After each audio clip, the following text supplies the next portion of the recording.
What if I told you the legendary Viking Age, with its gleaming axes and epic voyages, wasn't fueled by Odin's favor but by cold, industrial-scale trafficking of human lives?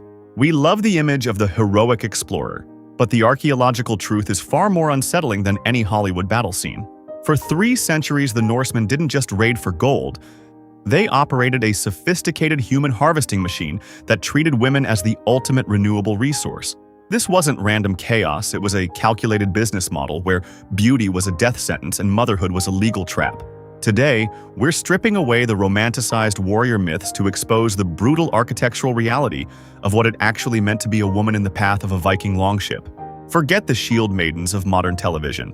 For the vast majority of women, the arrival of those dragon-headed ships meant the immediate end of their status as human beings. The Vikings were the medieval masters of the information gap, using systematic psychological warfare to ensure villages would rather flee into the woods than face the well-documented horrors of Norse captivity. From the slave markets of Dublin to the frozen, isolated prisons of Iceland, the Norsemen built an empire on the bodies of stolen women whose names were scrubbed from the sagas. We're diving into the 22 most terrifying truths about Viking women that history tried to bury under a layer of epic poetry and polished silver. When a Viking chieftain died in the year 922, his female slaves were asked to volunteer for a ceremonial death to accompany him. This wasn't a genuine choice. It was a high-stakes psychological trap where refusal often led to consequences even more gruesome than the ritual itself. The chosen girl would spend her final 10 days in a state of forced intoxication, kept compliant for the crowd. During the infamous raid on Lindisfarne in 793, Viking warriors sorted captured women with cold, agricultural efficiency, like livestock. They separated the breeders from the laborers based on hips and hands before the smoke from the monastery had even cleared. The raids weren't just about bloodlust. They were calculated harvesting operations for a growing human trade. The journey from England to Scandinavia took roughly 11 days in a wooden tomb. 40 women crammed into space meant for 20. Captives were forced to lick salt moisture from the wooden hulls just to survive, as fresh water was strictly rationed for the warriors.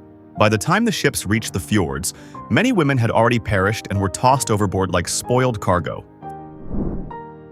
In the Viking slave market of Dublin, operating as a headquarters for human trafficking by 852, an Irish princess could be sold for 24 marks of silver. Her royal lineage was used merely as a marketing point to drive up the price for wealthy merchants from as far away as Baghdad. Even the highest social status offered zero protection once a woman entered the Norse commercial system. Viking law, specifically the Grágás Codes of Iceland, decreed that a female thrall had no legal existence. She was classified as animate property, so if a neighbor killed your slave during a dispute, the legal issue wasn't murder. It was property damage. The killer would simply pay her replacement value in silver, and the law considered the matter fully settled.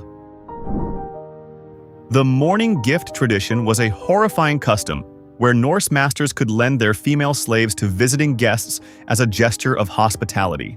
Refusal was legally impossible. Her body was considered a resource to be shared among men, like a cup of mead.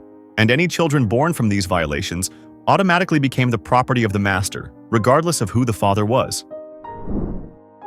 Mothers in Viking captivity faced the ultimate psychological horror of watching their children born directly into permanent, hereditary bondage. Slavery passed through the mother's bloodline with absolute legal certainty, trapping a family for 4 or 5 generations. The biological act of motherhood had been turned into a mechanism for expanding the master's personal wealth. In Scotland, it was common practice for Viking conquerors to force the daughters of defeated noblemen into marriages with the very men who had killed their fathers. These weren't unions of love. They were strategic absorptions designed to eliminate rival bloodlines while giving the Vikings a legitimate claim to the land. The children of these unions were raised as Vikings, taught to celebrate the massacre of their own maternal ancestors. Modern DNA studies, Iceland, reveal a shocking genetic truth. While 62% of the male lineage is Norse, 63% of the female lineage is Celtic. This proves the entire population of the island was literally built on the systematic abduction of Irish and Scottish women. The heroic settlement of the North Atlantic was, in reality, a massive, centuries-long human trafficking operation. During the funeral of a Rus chieftain, the doomed slave girl was forced to perform a ritual where she saw into the afterlife from a raised platform. She would call out that she saw her master summoning her, a performance orchestrated by an old woman known as the Angel of Death. This theatrical display served to justify the upcoming murder to the hundreds of gathered witnesses who cheered the girl's demise. The actual execution involved a coordinated effort, 2 men pulling a rope around her neck while the Angel of Death stabbed her. This ensured the death was quick and certain before the body was placed on the oil-soaked ship to be incinerated. It was a spectacular display of dominion where a woman's life was burned away just to prove a dead man's status. Viking women sold into the laborer category often spent 16 hours a day rotating massive stone grain mills until their hands were permanently deformed. The repetitive motion was so intense that many women's hearts simply gave out after 7 or 8 years of constant grinding toil. They were disposable tools, used until they broke, then replaced by the next shipment of captives. For women in Iceland, the geography of the island itself served as a natural prison more secure than any stone wall or iron chain. Escape was physically impossible. The interior was a volcanic wasteland, and the surrounding ocean was a freezing death trap for anyone without a ship. Even if a woman escaped her master, there was simply nowhere to go. To prevent escape, some Norse masters would hobble their female slaves, cutting the tendons in their heels so they healed incorrectly. This allowed the woman to still perform household labor, but ensured she could never run fast enough to reach the coast. It was a permanent physical marker that branded her as a captured bird in a very large volcanic cage.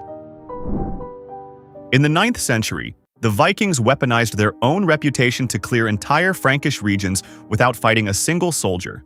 They would commit one spectacular atrocity against women in a village, knowing the survivors would spread the story to the next 10 towns.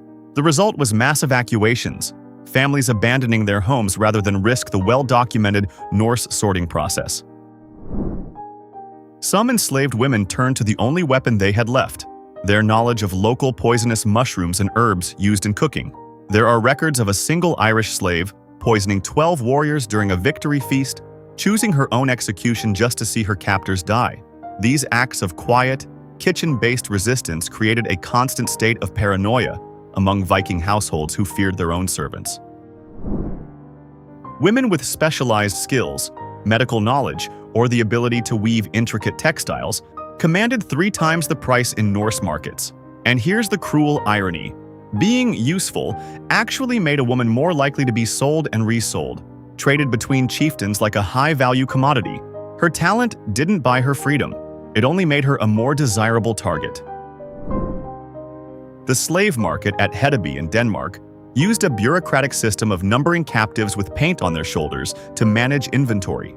This industrial-scale organization, centuries before modern shipping, proved the Vikings had mastered the logistics of moving human beings across vast distances.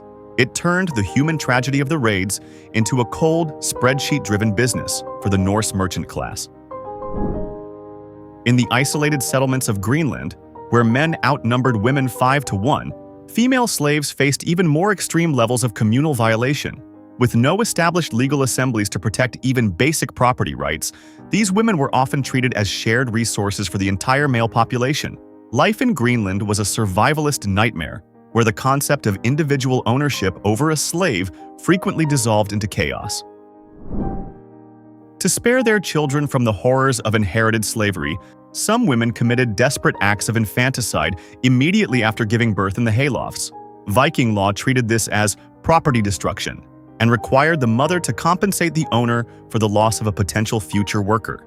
It was a devastating intersection of maternal grief and cold economic reality, where even mercy was viewed through a financial lens. Captive women who learned the Norse language often pretended to be mute or ignorant, acting as spies within the chieftain's hall. They would gather intelligence on upcoming raids or internal political weaknesses, passing information to other slaves or rival factions to trigger chaos. This secret information network was the only way for the subjugated to exert any influence over the men who owned them. And finally, the Viking longship we admire today as a marvel of engineering? It was essentially a high-speed vehicle for the transport of stolen women.